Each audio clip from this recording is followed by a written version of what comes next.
Good morning to all of you my dear student. तो कैसे हैं आप लोग।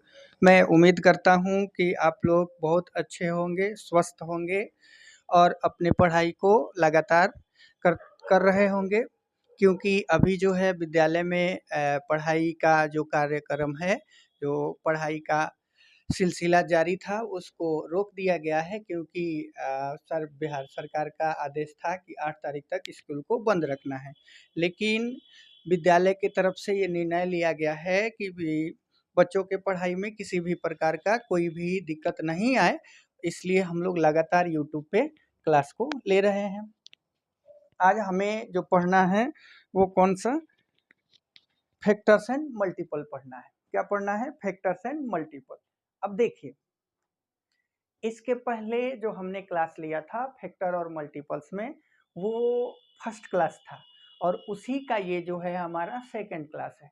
और फर्स्ट क्लास और सेकंड जो बीत गया है और सेकंड क्लास जो हम अभी स्टार्ट कर रहे हैं, इसमें हम बताएंगे कि प्राइम नंबर क्या होता है, कंपोजिट नंबर क्या होता है और को प्राइम नंबर क्या होता है। फर्स्ट क्लास में हमने कंसेप्ट क्लियर किया था कि फैक्टर किसको बोला जाता है और मल्टीपल किसको बोला जाता है। वैसे ही हम आज चर्चा करेंगे प्राइम नंबर किसको बोला जाता है, कंपोजिट नंबर किसको बोला जाता है, को प्राइम नंबर किसको बोला जाता है। उसके बाद इसी में हम डिविजिबिलिटी रूल पढ़ेंगे और आप बोलिएगा तो डिविजिबिलिटी रूल का डिफिनीशन भी यहाँ पर लिख करके बता देंगे या आपको पीडीएफ में हम प्रोवाइड करा देंगे, समझे। तो चलिए लेट्स बिगिन द क्लास। चलिए अब हम आप लोगों को बता रहे हैं कि प्राइम नंबर किसको बोला जाता है। तो देखो बाबू, the number which has only two factors, वैसी संख्याएं जिसका कितना फैक्टर्स होता है, two factors, is called prime number, उसी को कौन सा नंबर कहा जाता है, प्राइम नंबर्स। अब कौन कौन से दो ठो फैक्टर होते हैं, तो देखो, एक खुद वह संख्या और एक वन। जैसे हम कहें कि 7 कौन सा नंबर है, 7 कौन सा नंबर है, तो आप कहिएगा प्राइम नंबर। क्यों 7 प्राइम नंबर है? क्योंकि 7 के पास कितना फैक्टर है, दो ठो फैक्टर है। कौन कौन फैक्टर है? एक 1 है और दूसरा क्या है, 7 है। वैसे ही मान लो यदि हम आपसे कहते हैं कि 9 क्या प्राइम नंबर हो सकता है, 9 क्या प्राइम नंबर हो सकता है, तो हम सबसे पहले इसको चेक करेंगे कि इसमें टोटल नंबर्स ऑफ फैक्टर कितना है। क्या चेक करेंगे?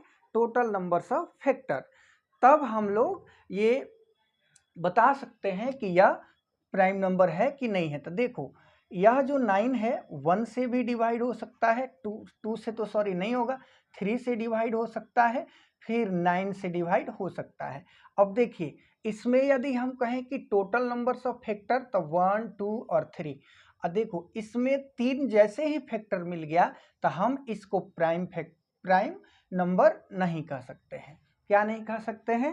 प्राइम नंबर नहीं कह सकते हैं। फिर इसके ऊपर वाला एग्जाम्पल को हम मिटा के आपको फिर से बताते हैं। देखिए, फिर यदि हम आपको बाबू कहते हैं कि प्राइम नंबर कौन कौन होता है, प्राइम नंबर उसको बोला जाता है ना बाबू जिसमें केवल कितना फैक्टर होता हो, दो फैक्टर होता हो। एक खुद वह नंबर होता हो और एक 1 होता हो, उसी को हम लोग क्या कहते हैं, प्राइम नंबर कहते हैं। एक बार और डिफिनेशन देखेंगे, द नंबर विच हैज, वैसी संख्या जिसके पास two factors, only two factors, is called prime number, उसी को हम लोग कौन सा संख्या कहते हैं, तो प्राइम नंबर्स कहते हैं। कौन सा नंबर कहते हैं बाबू? प्राइम नंबर कहते हैं। जैसे अगर हम कहें कि बताओ 7 तो लिए थे, 11 कौन सा नंबर है, तो 11 आप कह सकते हो प्राइम नंबर है। क्यों? क्योंकि 11 1 से डिवाइड होता है और फिर 11 से डिवाइड होता है। इसके अलावा यह दूसरा कोई भी नंबर से डिवाइड नहीं हो सकता है, यानी पूर्ण रूप से डिवाइड नहीं हो सकता है। या अगर दूसरे संख्या से इस दूसरे संख्या से इसको जैसे ही हम डिवाइड करेंगे ना बाबू, तो यह हमें क्या कर देगा, रिमाइंडर दे देगा। इसलिए हम 11 को कौन सा संख्या कहते हैं, प्राइम नंबर कहते हैं। कौन सा संख्या कहते हैं, प्राइम नंबर कहते हैं। अब हम आते हैं बाबू कंपोजिट नंबर। कौन सा? कंपोजिट नंबर किसको बोला जाता है, तो देखिएगा, कंपोजिट नंबर किसको बोला जाता है, तो the number which has more than two factors. The numbers which has more than two factors is called is called composite number. उसी को हम लोग कौन सा संख्या कहते हैं? तो कंपोजिट नंबर कहते हैं। कौन सा संख्या कहते हैं? कंपोजिट नंबर कहते हैं। फिर से एक बार और हम इसको चर्चा करते हैं। देखो, the number which has more than two factors, क्या? The number which has more than two factors is called composite number. वैसी संख्याएं जिसके पास दो से ज्यादा, कितना?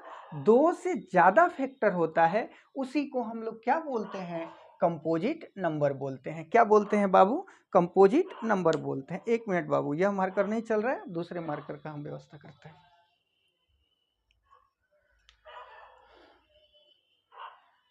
देखिए, कंपोजिट नंबर हमें मालूम चला, जैसे अगर हम कहें कि 8 1 से डिवाइड हो सकता है, 2 से डिवाइड हो सकता है, 4 से डिवाइड हो सकता है और 8 से डिवाइड हो सकता है। तो देखिए, इसमें टोटल नंबर्स ऑफ फैक्टर कितना है? तो मोर देन 2 है, क्योंकि 1 2 3 और 4 टोटल नंबर्स ऑफ फैक्टर कितना हो गया? 4 हो गया। तो ये बताइए, यह 4 जो है वह 2 से बड़ा है कि छोटा है? तो बड़ा है, तो इसलिए हम इसको क्या कहेंगे? कंपोजिट नंबर कहेंगे। क्या कहेंगे? Composite number. फिर बताते हैं कि कंपोजिट नंबर किसको बोला जाता है? तो the number which has more than two factors, the number which has more than two factors is called composite number. उसी को हम लोग कौन सा संख्या कहते हैं? तो कंपोजिट नंबर कहते हैं। कौन सा नंबर कहते हैं? कंपोजिट नंबर कहते हैं। जैसे अगर हम कहें कि 13 क्या कंपोजिट नंबर हो सकता है? तो आप कहिएगा सर 13 तो केवल 1 से डिवाइड होता है और 13 से डिवाइड होता है। किससे? केवल 1 से डिवाइड होता है और दूसरा 13 से डिवाइड होता है। तो इसमें क्या मोर देन 2 फैक्टर है बाबू? अगर मोर देन 2 फैक्टर होगा तब हम इसको क्या बोलेंगे? कंपोजिट नंबर बोलेंगे, अन्यथा यह कंपोजिट नंबर नहीं है। यह कौन सा नंबर है? तो हमारा प्राइम नंबर है। इसलिए इसको कंपोजिट नंबर में हम नहीं ले सकते हैं। इसलिए हम इसको कंपोजिट नंबर में नहीं ले सकते हैं। इसलिए हम इसको कंपोजिट नंबर में नहीं ले सकते हैं। अब आते हैं हमारा को प्राइम नंबर क्या होता है? को PRIME, को प्राइम नंबर। इफ देखिए, को प्राइम नंबर्स किसको बोला जाता है? को प्राइम नंबर्स किसको बोला जाता है? तो किसको बोलेंगे बाबू? एक मिनट, किसको बोलेंगे? If two numbers have only one there common factor. कोई भी दो संख्या होता है, क्या होता है? कोई भी दो संख्या होता है, उसका फैक्टर कितना होता है? एक होता है, इज कॉल्ड को प्राइम नंबर। उसी को हम लोग क्या बोलते हैं? को प्राइम नंबर बोलते हैं। फिर से देखिए, if two numbers have only one, क्या? Only one there common factors is called coprime numbers. उसी को हम लोग कौन सा नंबर कहते हैं? को प्राइम नंबर्स। वैसी दो संख्याएं, क्या बोलेंगे? वैसी दो संख्याएं जिसका टोटल, अगर हम कहें कि कॉमन फैक्टर्स कितना होता है, तो 1 होता है, इसलिए हम इसको क्या बोलेंगे? इसलिए हम इसको को प्राइम नंबर बोलेंगे। क्या बोलेंगे? को प्राइम नंबर बोलेंगे। चलिए, हम लोगों ने कहां तक पढ़ लिया? को प्राइम नंबर्स तक हम लोगों ने क्लास को कर लिया। अब आते हैं इसके आगे, हम लोग फिर एक बार और को प्राइम को चर्चा करते हैं। देखिए, if two numbers have only one there common factors, यदि दो संख्याओं का कॉमन फैक्टर्स एक हो, उसी को हम लोग क्या कहते हैं? को प्राइम नंबर कहते हैं। उसी को हम लोग क्या कहते हैं? को प्राइम नंबर कहते हैं। जैसे एक मान लीजिए हम ले लेते हैं बाबू 5, क्या ले लेते हैं? 5 ले लेते हैं, और दूसरी हम कौन सी संख्या ले लेते हैं? 5 के अलावा यदि हम दूसरी संख्या, इसमें एक हम 5 रखते हैं और दूसरी इसी में 7 रखते हैं। अब ये बताओ, 5 जो है, अब 5 का कॉमन फैक्टर निकाल दीजिए। 5 का कॉमन फैक्टर 1 और 5, और 7 का कॉमन फैक्टर निकाल दीजिए 1 और 7। अब देखिए इसमें कॉमन कितना आ गया, 2 ऐसी संख्या लीजिए जिसका कॉमन फैक्टर 1 हो, इसी को हम लोग क्या बोला जाता है, coprime number. If two numbers have only one there common factor, वैसी दो संख्याएं जिसका केवल एक ही क्या हो, कॉमन फैक्टर हो, उसी को हम लोग क्या बोलते हैं, कोप्राइम नंबर कहते हैं। जैसे कि फिर से अगर हम आपसे कहें 7 और 11 लीजिए तो 7 1 और 7 से कट सकता है, 11 1 और 11 से डिवाइड हो सकता है, 1 और 11 से डिवाइड हो सकता है। इसलिए हम 7 और 11 को कौन से संख्या बोलेंगे, को प्राइम नंबर बोलेंगे। कौन सा नंबर बोलेंगे, को प्राइम नंबर बोलेंगे। अब चलिए इसको इरेज करते हैं। अब इसके बाद हम लोग डिविजिबिलिटी रूल पढ़ेंगे और डिविजिबिलिटी रूल पढ़ने के तुरंत बाद हम लोग आपके बुक के क्वेश्चन को सॉल्व करना शुरू कर देंगे।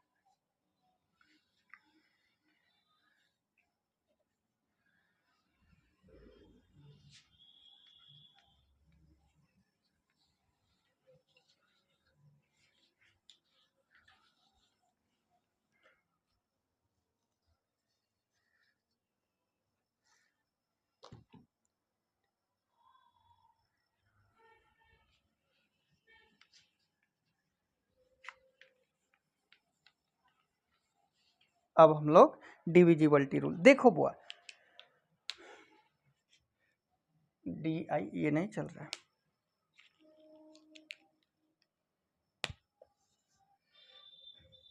DIVISIBILITY divisibility rule, RULE। अब देखिए डिविजिबिलिटी रूल में हमें ये पढ़ना होता है कि कौन ऐसी संख्या है जो 2 से डिवाइड हो सकता है, कौन ऐसी संख्या है जो 1 से डिवाइड हो सकता है, कौन ऐसी संख्या है जो 1 से बोलेगा, सॉरी सभी सारी संख्याएं तो 1 से हो सकती है ना, कौन ऐसी संख्या है जो 3 4 5 6 7 8 9 और 10 से डिवाइड हो सकता है। एक एक करके सबके बारे में हम चर्चा करेंगे। सबसे पहले हम आपको बताते हैं, देखिएगा सबसे पहले हम बताते हैं कि 2 से, किससे, 2 से कौन कौन ऐसी संख्याएं हैं जो पूर्ण रूप से डिवाइड हो सकता है। तो देखो बाबू, किसी भी नंबर के लास्ट में 0 हो, क्या हो, किसी भी नंबर के लास्ट में 0 हो, 2 हो, 4 हो, 6 हो, 8 हो, क्या हो, किसी भी नंबर के लास्ट में 0 हो, 2 हो, 4 हो, 6 हो और 8 हो, तब वह संख्या 2 से पूरी पूरी भाग लग जाएगी, तब वह संख्या 2 से पूरी पूरी क्या हो जाएगी, भाग लग जाएगी। अब देखिए अब कौन कौन से संख्या है, जैसे अगर हम कहें कि 2 2 4 एक नंबर हमने लिख दिया, अब हम आपको बोले कि इसको चेक करके बताओ, इसको चेक करके बताओ कि क्या यह 2 से डिवाइड है कि नहीं है। तो यदि मान लो आपको नहीं याद रहता तो आप क्या करते, 2 से 2 2 4 लिखते और फिर इसको डिवाइड करना शुरू करते, 2 से करते 2 1 जा 2 2 1 जा क्या करते 2 करते, इधर खत्म, फिर 2 को यहाँ लाए, फिर 2 1 जा 2 करते, फिर इधर खत्म, फिर 4 को लाते और 2 2 जा कितना होता है 4, यहाँ खत्म। तब हमको मालूम चलेगा कि हाँ यह 2 से पूर्ण रूप से डिविजिबल है। क्यों, जब हमको डिविजिबिलिटी रूल नहीं याद रहेगा तब। लेकिन क्या, लेकिन जब हमें डिविजिबिलिटी रूल याद रहेगा तो इतना करने का क्या आवश्यकता है, सीधे माइंड में उस बात को लाएंगे कि 2 का डिविजिबिलिटी रूल क्या है कि किसी भी संख्या के लास्ट वाला डिजिट यदि 0 रहता हो, 2 रहता हो, 4 रहता हो, 8 रहता हो, तब वह संख्या 2 से पूर्ण रूप से क्या हो जाएगा, भाग लग जाएगा, तब वह संख्या 2 से पूर्ण रूप से क्या हो जाएगा, भाग लग जाएगा। अच्छा फिर हम यदि कहते हैं कि 2 2 3 बताओ, फिर अच्छा इसमें हम आप लोगों से पूछ रहे हैं कि कौन कौन ऐसी संख्या है, जो आपको कमेंट बॉक्स में बताना है कि इसमें कौन कौन ऐसी संख्या है जो 2 से पूर्ण रूप से भाग लग सकता है।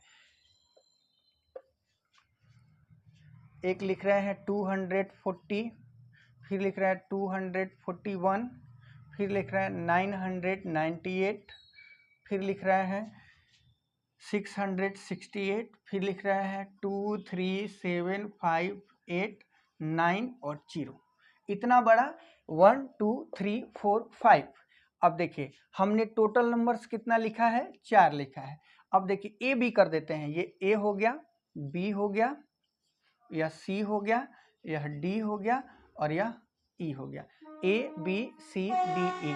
अब आपको इसमें से बताना है कि कौन कौन हो सकता है, कौन कौन 2 से डिवाइड हो सकता है। आपको कमेंट में बताना है ए होगा कि बी होगा कि सी होगा कि डी होगा कि ए बी सी डी ई पांचों होगा कि केवल ए होगा, केवल बी होगा, केवल सी होगा, केवल डी होगा, केवल ई होगा। ऐसे करके आपको कमेंट बॉक्स में इसका जवाब देना है।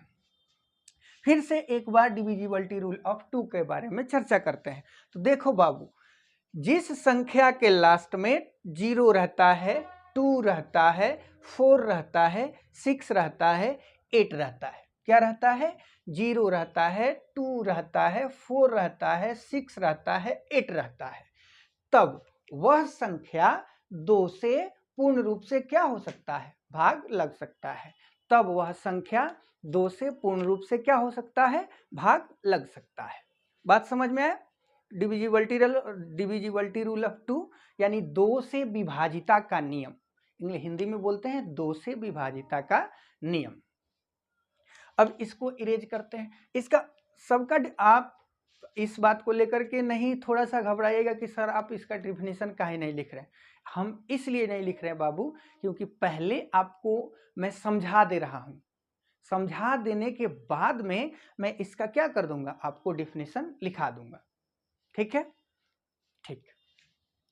चलिए अब हम जानते हैं कि 3 से कौन कौन ऐसी संख्याएं हैं जो डिवाइड हो जाएंगे। देखो बाबू, अगर हम आपको कहते हैं कि 4 6 2, एक हमने आपको क्या ले लिया, संख्या ले लिया 4 6 और 2, और हमें चेक करना है कि बताओ कि यह 3 से डिविजिबल है कि नहीं है, यानी 3 से पूर्ण रूप से भाग लग सकता है कि नहीं लग सकता है। तो जब देखिए कोई भी संख्या आपके सामने रख दिया जाए, कितना भी लंबा, ये नहीं 6 7 8 9 2 5 0 1 6, ये भी आपको दे दिया जाए और आपको बताना है कि नहीं 20 सेकंड में, कितना में, 20 सेकंड में हमें बता दो कि यह 3 से भाग लग जाएगा कि नहीं लग जाएगा। तो देखो सिंपल सा है, बिल्कुल एकदम होता है ना कि हलवा सा है। जैसे कि आपको क्या करना है, कोई भी संख्या हो उसके डिजिट को उठा के क्या कर देना है, ऐड कर देना है। जैसे 4 + 6 + 2, इस डिजिट को उठा के ऐड किए तो हमारा 12 आ गया। और जैसे ही डिजिट को उठा करके ऐड करेंगे तो जो ऐड आएगा, यदि वह 3 से पूर्ण रूप से भाग लग जाएगा, यदि यह 3 से पूर्ण रूप से भाग लग जाता है तो देखो 3 से कटाए तो 4 टाइम में भाग लग गया कि नहीं, नहीं लग गया। जब 3 से पूर्ण रूप से भाग लग गया तो पूरी संख्या, क्या कहेंगे, किसी भी संख्या का यदि हमें चेक करना है कि 3 से भाग लग रहा है कि नहीं लग रहा है, तो उसके डिजिट को उठा के क्या कर देना है, ऐड कर देना है, यानी उसके अंक को उठा करके ऐड कर देना है। और जो ऐड आएगा, जो सम आएगा, उसको 3 से डिवाइड कर दो। यदि वह 3 से भाग लग गया तो वह पूरी संख्या किससे भाग लग जाएगी, 3 से भाग लग जाएगी। किससे भाग लग जाएगी, 3 से भाग लग जाएगी।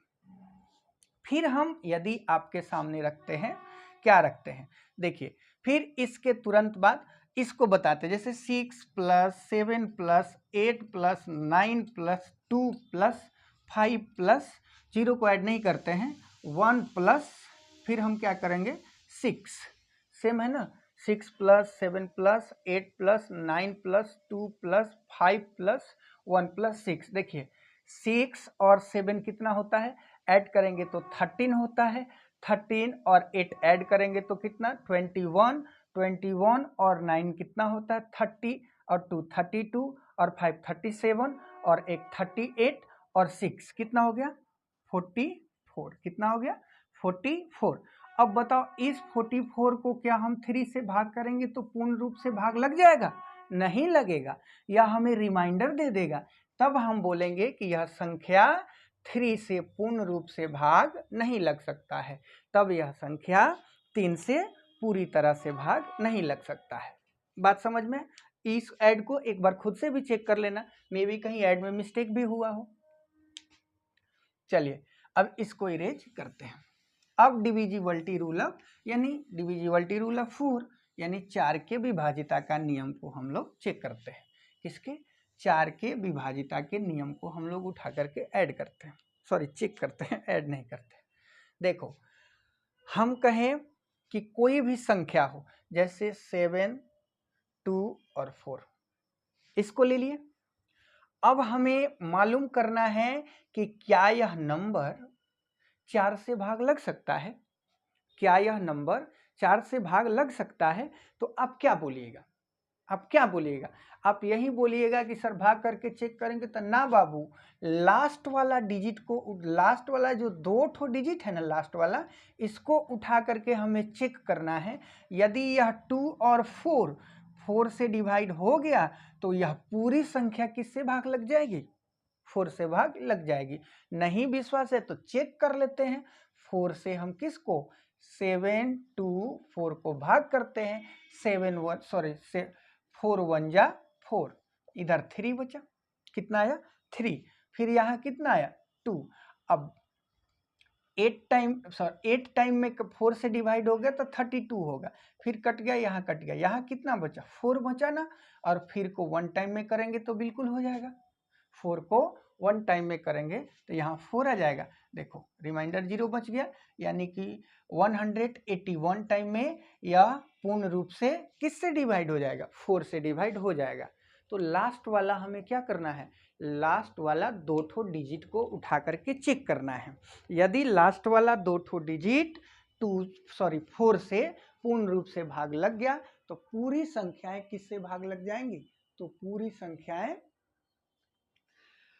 4 से भाग लग जाएगी। बात समझ में आया? अच्छा, अब इसके बाद हम लोग चलते हैं किस पर? आप ही बताइए किस पर चलते हैं? अब 5 पे। अब 5 के विभाजिता का नियम अब हम लोग चेक करेंगे। कौन? 5 के विभाजिता के नियम। देखिए 5 की विभाजिता का नियम कैसे हम लोग चेक करते हैं। सबका डिफिनीशन लिखवाएंगे बाबू, इस बात के लिए आप लोग थोड़ा सा भी टेंशन नहीं लीजिएगा, बस समझ। देखो डिफिनीशन क्या होता है, मैथ जो होता है ना उसको समझा जाता है, उसको याद नहीं किया जाता है।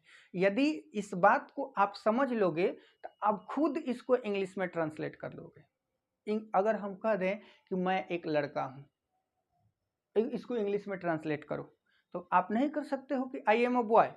यदि नहीं कर सकते हो तो मैं फिर जो भी बता रहे हैं इसका डिफिनीशन मैं इंग्लिश में भी आपके सामने रख दूंगा, आप उसको बोर्ड से छाप लीजिएगा या डिस्क्रिप्शन जो बॉक्स होता है उसमें दे दूंगा, उससे आप निकले करके लिख लीजिएगा। देखिए मैं इसलिए उसको नहीं लिखा रहा हूं क्योंकि एक तो बोर्ड छोटा है, और बोर्ड छोटा है, बार बार लिखूंगा मिटाऊंगा, वीडियो जो है बहुत लार्ज चला जाएगा, बहुत बड़ा चला जाएगा, इसलिए मैं उसको नहीं लिखा रहा हूं। अब देखिए, अब हम लोग चेक करते हैं कि 5 से, तो देखो बाबू कितना भी बड़ा संख्या हो उसका लास्ट वाला जो डिजिट या तो 0 होना चाहिए और नहीं तो क्या होना चाहिए? 5 होना चाहिए। उसका लास्ट वाला डिजिट, कौन सा डिजिट? कितना भी बड़ा संख्या हो उस संख्या के लास्ट वाला डिजिट या तो क्या होना चाहिए? या तो 0 होना चाहिए और नहीं तो 5 होना चाहिए। अगर मान लो हम लिखते हैं कि 5, 6, 7, 8, 9 और 1 और फिर लिख दिए 0। अगर हम कहें कि आप हमें बताइए यह बड़ी सी संख्या क्या 5 से भाग लग सकता है, तो सीधे इस बात को आपको माइंड में नोट करना है। कौन सी बात को? कि सर बताए हैं कि कितना भी बड़ी संख्या हो बस लास्ट वाला जो डिजिट होना चाहिए, यदि यह 0 है, लास्ट वाला जो डिजिट है यदि वह 0 है या क्या है? 5 है, तो यह बिना देखे सीधे आपको बता देना है कि हाँ, यह 5 से क्या हो सकता है, भाग लग सकता है। जैसे अगर हम कहें कि 150, इसको चेक करके बताओ कि यह 5 से भाग लग सकता है कि नहीं। तो 5 से डायरेक्ट आपको मालूम है कि कितना टाइम में लग सकता है, सॉरी हाँ 30 टाइम में 5 से भाग लग सकता है। लेकिन वहीं कहें कि 5, 5 और 5, क्या यह 5 से भाग लग सकता है? बताइए, 5, 5 और 5, क्या यह 5 से भाग लग सकता है? बिल्कुल लग सकता है। क्या हो सकता है? बिल्कुल लग सकता है। क्यों? क्योंकि सर ने बताया है कि लास्ट वाला जो डिजिट है वो 5 है, तो यह पूरी संख्या हमें 5 से भाग लग जाएगी। कितना टाइम में? 111 टाइम में। कितना टाइम में बाबू? 111 टाइम में। कितना टाइम में? 111 टाइम में। बात समझ में आई? चलिए फिर अब हम आगे चलते हैं डिविजिबिलिटी रूल ऑफ 6 पर। किस पर? डिविजिबिलिटी रूल ऑफ 6 पर।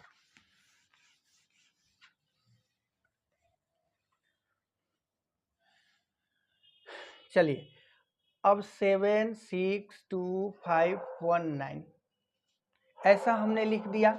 9 के जगह मान लो हमने यहाँ पर क्या लिख दिया? 5 लिख दिया। 9 के जगह हमने क्या लिख दिया है? 5 लिख दिया है। अब हम इसको चेक करेंगे कि क्या यह संख्या जो है यह संख्या जो है यह 6 से पूर्ण रूप से भाग लग सकता है। यह संख्या 6 से क्या पूर्ण रूप से भाग लग सकता है? तो देखिए हमें क्या करना है, जो संख्या 2 से और 3 से, किससे, कितना भी बड़ा संख्या दिया हुआ हो, यदि वह बड़ी संख्याएं 2 से और 3 से पूर्ण रूप से भाग लग सकता है, तो यह पूरी संख्या 6 से भाग लग सकता है। तब यह पूरी संख्या किससे भाग लग सकता है? 6 से भाग लग सकता है। कैसे? तो डिविजिबिलिटी रूल ऑफ 3 हमने क्या सीखा है कि सम ऑफ ऑल डिजिट, सभी डिजिट के उठा करके क्या कर देंगे? ऐड कर देंगे। जैसे 7 + 6 + 2 + 5 + 1, गलत लिख दे क्या? 7 + 6 + 2 + 5 + 1 प्लस क्या कर देंगे? 5। अब हम इसको ऐड करेंगे। 5, 1, 6 और 5 कितना होता है? 6 और 5 11, 11, 11, 12, 13, 13 और 6 कितना होता है? 19, 19 और जैसे ही 19 में हम 7 ऐड करेंगे तो कितना होता है? 26 होता है। कितना होता है? 26। तो बताओ यह 26 जो है 3 से भाग लग सकता है? नहीं लग सकता है। क्या यह लास्ट में 5 है तो क्या यह 6 से भाग 2 से भाग लग सकता है? नहीं लग सकता है, क्योंकि डिविजिबिलिटी रूल ऑफ क्या कहता है कि लास्ट में क्या होना चाहिए? लास्ट में 0, 2, 4, 6 और 8, इसलिए यह संख्या 6 से भाग नहीं हो सकता है। अगर हम कहें कि 3, 4, 2, 6 और 3 और 0, अब इस संख्या को हमें बताना है कि क्या यह संख्या पूर्ण रूप से 6 से भाग लग सकता है? क्या यह संख्या, यह 3, 4, 2, 6, 3, 0 इतनी बड़ी हमने संख्या लिख दिया, क्या बताइए यह जो नंबर है क्या यह 6 से पूर्ण रूप से भाग लग सकता है? तो कैसे चेक करेंगे? तो बाबू देखो, पहले इसको 2 से चेक कर देंगे, तब बिल्कुल 2 से भाग लग सकता है क्योंकि लास्ट में 0 है। अब सम ऑफ डिजिट कर देंगे तो 3 और 4 7 और 2 9 और 9 और 16 15 और 3 कितना हो गया? 18। 18 को क्या हम 3 से भाग लगा सकते हैं? यस, लगा सकते हैं। जब 3 से भाग लगा देंगे तो 2 से तो है ही, तो यह पूरी नंबर किससे भाग लग सकती है? तो यह पूरी नंबर किससे भाग लग सकती है बाबू? 6 से भाग लग सकती है। किससे? 6 से भाग लग सकती है। बात समझ में है? अब इसको हम इरेज करते हैं। अब डिविजिबिलिटी रूल ऑफ 7। देखो 7 को लोग बहुत सारे तरीके से बताते हैं कि 7 को कैसे करना है। यदि मान लेते हैं, देखिए यदि 2 डिजिट का कोई भी नंबर हो और उसको हमें चेक करना है, कितने डिजिट का बाबू? 2 डिजिट का कोई भी नंबर हो और उसको हमें चेक करना है कि वह संख्या यदि 7 से भाग लग सकता है कि नहीं लग सकता है। तो यदि हम आपको जैसे 21 पर चेक करते हैं, देखो यह कितना आ गया 21। पहले से ही हमें मालूम है कि 21 7 से भाग लगता है, लेकिन रूल के अनुसार कहता है कि टेंस के प्लेस पर जो संख्या है उसको आप 3 से मल्टीप्लाई कीजिए और वंस के जगह पर जो संख्या है उसको उठा करके ऐड कर दीजिए। तो 6 + 1 = 7। क्या 7 7 से भाग लग सकता है? क्या 7 7 से भाग लग सकता है बाबू? हाँ। कितने टाइम में? 1 टाइम में। कितने टाइम में? 1 टाइम में। फिर यदि हम आपसे कहते हैं कि 49, क्या 49 क्या 7 से भाग लग सकता है? तो कैसे सर ने बताया है कि टेंस के डिजिट पर जो संख्या है उसमें आप 3 का मल्टीप्लाई कर दीजिए और वंस के डिजिट पर जो संख्या वंस के प्लेस पर जो डिजिट है उसको क्या कर दीजिए? ऐड कर दीजिए। तो 4 में 3 से मल्टीप्लाई करेंगे तो 12 और +9, बताइए कितना होता है? 21 होता है कि नहीं? 21 7 से भाग लग सकता है कि नहीं लग सकता है? बिल्कुल लग सकता है। कितना टाइम में? 3 टाइम में। अच्छा जी, फिर यदि हम कहते हैं कि देखिए, फिर यदि हम कहते हैं कि 99 को हम चेक करेंगे। किसको? 99 को चेक करेंगे कि यह 7 से भाग लग सकता है कि नहीं लग सकता है। तो कैसे चेक करेंगे बाबू? यह जो क्या है 9 है, किसके प्लेस पर? टेंस के प्लेस पर।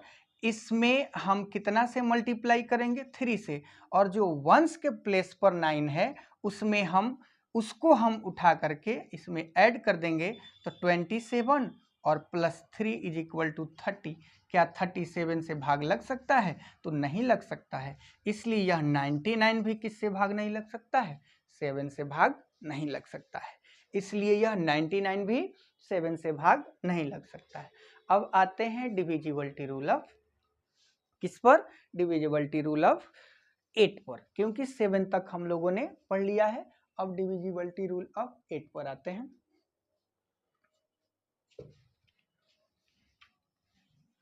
इसको मिटाते हैं।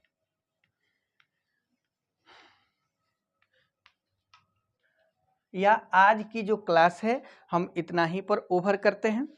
आज की क्लास को हम इतना ही पर क्या कर देते हैं? ओवर करते हैं। और आप लोगों को हम होमवर्क देते हैं, आप लोगों को घर पे बनाना है। और ये नहीं समझिएगा जैसे ही आप स्कूल में आइएगा ना तो आपके होमवर्क को क्या किया जाएगा? चेक किया जाएगा। आप इसको खुद से बनाइए। जो एक्सरसाइज हमारा 10 है, एक्सरसाइज 10 और चैप्टर्स का नाम है फैक्टर्स एंड मल्टीपल, चैप्टर 5 है। एक्सरसाइज देखिए आपके बुक में, सब किसी के पास ये बुक होगा, यहाँ पर देखिए लिखा हुआ एक्सरसाइज 10। इसका आपको लगभग इसमें कितना क्वेश्चन है? 14 क्वेश्चन है। तो आपको 7 तक, कहाँ तक? 7 तक पूरे क्वेश्चन को सॉल्व करना है। कहाँ तक? 7 तक पूरे क्वेश्चन को सॉल्व करना है। यदि आपको नहीं आता है, जो क्वेश्चन इसमें नहीं आएंगे, आप केवल क्वेश्चन नंबर कमेंट बॉक्स में डाल दीजिएगा कि सर इस क्वेश्चन को सॉल्व कीजिए, और नहीं तो आप अपना सुझाव भी दीजिएगा कि सर प्रत्येक क्वेश्चन को बोर्ड पर सॉल्व किया जाए। और कल जो डिविजिबिलिटी रूल का डिफिनीशन भी है उसको भी मैं बोर्ड पर सजा दूंगा, आप उसको भी लिख सकते हैं। आज की क्लास इतना ही पर ओवर करते हैं। जय Hind, thank you, keep your smile.